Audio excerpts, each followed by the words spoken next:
Welcome to Dog Land on Tour. I'm Dawn. Let's get going on today's adventure.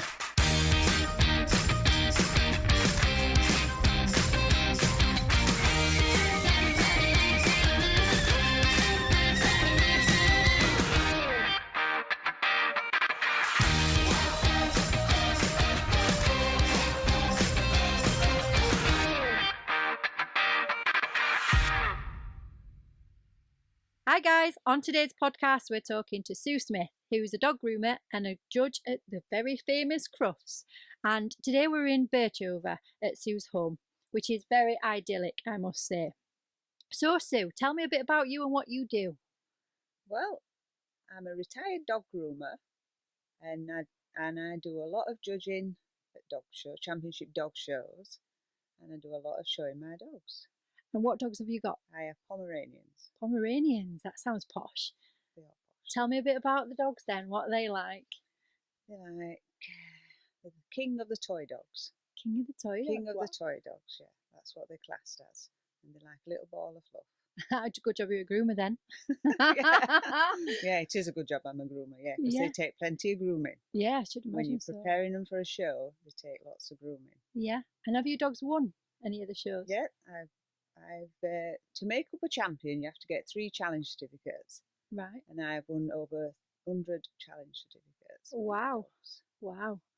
So So which one's your favourite? How many have you got and which one's your favourite? I only have 4 at the moment, and my favourite one is Eric, but he's very naughty. Oh, typical bloke then. I don't keep boys, but Eric is so special, Oh, so he has to stay. oh, right. Very good. And what colour is he? He's orange sable. Orange sable. Very nice. Very good. So how long was your dog grooming for? I started dog grooming when I was 16, so that's a long time ago. You should never ask a lady your age, and I'm not going to, Sue, but... A friend asked me to help her doing the bathing, and that's where it started. Right, okay. And then she taught me how to groom. Yeah, And I've fantastic. been dog grooming since. Very good. And what sort of dogs do you groom, or did you groom? All sorts, or just specific breed? You get a lot of West Island Terriers, and you get a lot of Yorkshire Terriers, and you get a lot of Cocker Spaniels and Springer Spaniels. Yeah. You get quite a lot of them. And now we have mixed breeds as well that we do. Yeah, yeah. So, And have you seen over the course of the years a lot of mixed breeds coming into... I think there's more mixed breeds coming in now. Yeah. Especially, People seem to be mixing different breeds, and I guess that's a whole different podcast, but... it is, but I think people should look into that before just mixing any breed, because there's lots of faults with each type of breed. Yeah, definitely. What advice would you give for people just starting out in your profession, in dog grooming? If you go to a dog groomer's and ask if they want if there's any part-time work, and then you'll know whether you like it. But if you like it, you'll always like it. Yeah. You'll always want to Is do it a bit like Marmite then? You either love it or hate it? You do.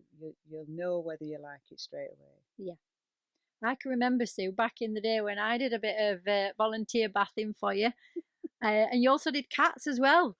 They were a challenge and a half, weren't they? Cats, you can't do a cat on your own. No. You've got to have somebody that's very experienced with you. Yeah. As you know, you've tried it yourself. Yes, tried and failed, may I add. Failed miserably. I never got that job again, that's for sure. If you don't want to do a job again, don't do it right. So how did you get into the Crufts then and the dog showing? Dog showing, I got my first dog show, this is going to go back some time, in 1976. Wow. It was a Keyson. His name was Coles Dyke Coolaroo. Oh, my word. I remember showing him. And then I got my first Pomeranian in 1985. Right. And I've had Pomeranians since then. Right, so you fell in love with the breed then? And started judging in 89. Right. At open show judging. And I've been judging at championship level since 2005. Fantastic. And is it quite a hard industry to get in that, with the showing, with the judging and stuff, or have you It's found a thing you've got to enjoy. Yeah. You go to a dog show, you go to enjoy the day, and you come home with the best dogs that you have. Yeah. So, yeah. And I suppose they're quite busy as well. Busy. Quite full on. Very busy. Very tiring. Yeah, tiring day now. Yeah. I'd like to go. I wanted to go to Crufts this year, but didn't get off. I would have seen you there, wouldn't I? If I'd have, Well, I'm judging Crufts next year. yeah, wow, I might just have to get a ticket then and Come next year and watch me judge Pomeranians. yeah, definitely, 100%. So in your opinion, what do dogs do for your mental health? Oh, for me, if I had the chance, I'd take all my dogs to bed with me because they're just so relaxing. And if you feel a bit down, just pick your dog up, give it a little cuddle, Yeah, and it gives all the cuddles back. Yeah, unconditional love, aren't they? They are. Definitely. So you said retired. So what are you doing with your time now? Just showing dogs. Lady of leisure. Lady of leisure. Very walking, nice. Showing dogs. Yeah, still very much dog orientated though, even though you've retired. I'll never be without dogs. Yeah, the big part of your life. Yeah, exactly. Yeah. Very good, very good. And I guess grooming, it's quite a trade, it's quite a skill, isn't it? You know, like it's hands on. You've got to do it to learn it. It's not textbook. But once, if you get somebody who will teach you, yeah, then that's all you need. Yeah. Then you can go out and do it yourself when you've learned everything. Yeah. Is there any like insurances or stuff you need for dog grooming? There is insurance. I had insurance. Yeah. For me and for all my dogs that came to be groomed by me. Right. And if I was to send a dog somewhere, how would I know if it's a good groomer or not? Just being busy. No, you can't go by that. No, can't get your dog in. It's just must be good. It's just hearsay, Right. So did you find word of mouth? Yeah, word of mouth. Yeah, I had a lot of my clients by word of mouth. Yeah. And where were you based when you did your dog when I was at Rotherham. Yeah. In a shop there in Rotherham, Cook's Pet Store. Yeah. In Rotherham. I used to have the grooming salon in there. Yeah. Very good. And have you ever employed staff, or have you just been your baby and you've just kept it? No, it's just me, but friends have always said, oh, can we come and give you an hand? Yeah, so that's what I've done. Yeah. If they want to. And I remember walking into your grooming room and being overwhelmed by how many rosettes there was. You had thousands. Yeah, we have lots of rosettes and we save every single one of them. And we've got boxes of them. Oh, wow. Yeah. Wow, my kids would love that. So do you think you'll ever get any different dog breed, or do you think you've set with Poms? I've shown English Toy Terriers and made up a champion in that breed as well. And as I say, I've shown Keysons. Yeah. This is one of my favourite breeds. But I'll just stay with Pomeranians. Yeah. And I know you bred your champion, didn't you? And were it champion that you bred, or one of my friends bought one, didn't they, off you? Yes, your friend bought one off. Yeah, because he's highly delighted with his little addition. Yeah. I see lots of photos. He sends me lots of photos. Yeah, lots of updates. So I'm quite happy with that. Oh, that's always He's nice. gone to a really nice home. He has, yeah. So that's good. Very good, very good.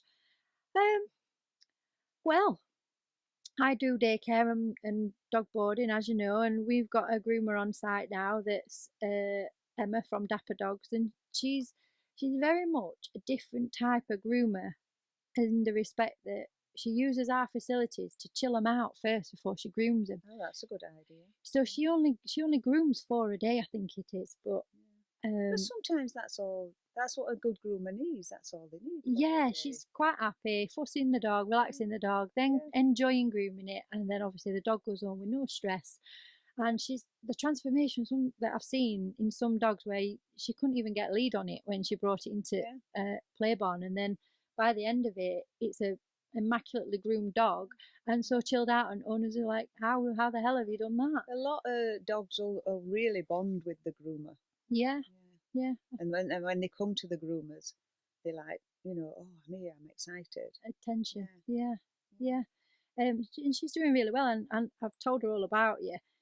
So if you ever pop in and see us, you'll have to come and call in. Call in and see her. Yeah. And that's it, I think, Sue. Then, so obviously you've given me some advice about if you're just starting out in the grooming business. We've gone through the Crufts and all the dog shows and stuff. What did you think of Waffles that won? I thought Waffles was absolutely beautiful. Definitely beautiful. We're talking My about favourite. Crufts 2021, and there was a 2022. 22, sorry, and there was a poodle called Waffle who had the most amazing haircut. You have He never was seen stunning. nothing like it in your life. But he just stood proud, didn't he? He He was were lovely, the winner as soon as he absolutely walked in. lovely. And he were the wow factor for me when I watched the highlights on the TV. But next year, Sue, I'll see you there because I'm definitely going to get there Yeah, and that's it. go. You'll see me judging. Yeah, I'll come and see you in action. Do you ever have any favourites when you're judging? Do you know, like when you walk into a ring, do you ever say, right, oh, that's the one, You do. without even thinking about it? No, you don't say that's the one. You just say, oh, that's stunning. I hope when I get my hands on it, it's just perfect. Yeah, yeah. So when you say get your hands on it, what do you Because mean you by have that? you have to judge to a breed standard. Right, okay. So you have to check the mouth, Yeah. check the heads, check the eyes. So you know the eyes. Some ask for oval eyes, some ask for round eyes. Right. Check the teeth, check the body. Some ask for a lay back of shoulder, some ask upright in shoulder. God, there's You a have lot to to check it, all isn't there? that. And then you have to look at the movement and confirmation. Right, okay. And does the handler have anything to do with it, or is it all the dog? The handler just moves the dog. Right. Doesn't matter who's handling as long as the dog's moving. Yeah, yeah. More to it than I thought. I thought you just went in a ring and said, oh, you look nice. You look nice. You'll yeah. do. No, it's not like that. No. Very good. Right, well, I'll see you in action in 2023. You will. Have they released the dates yet for it? I can't remember. I have got the date, but I can't Yeah, remember. you'll have to let me know so I can get them in diary and get them booked in. Yeah. Right then. Well, thank you for joining me on my podcast today, You're very and I wish you well in all what you do in the future. Thank you very much. Thank you.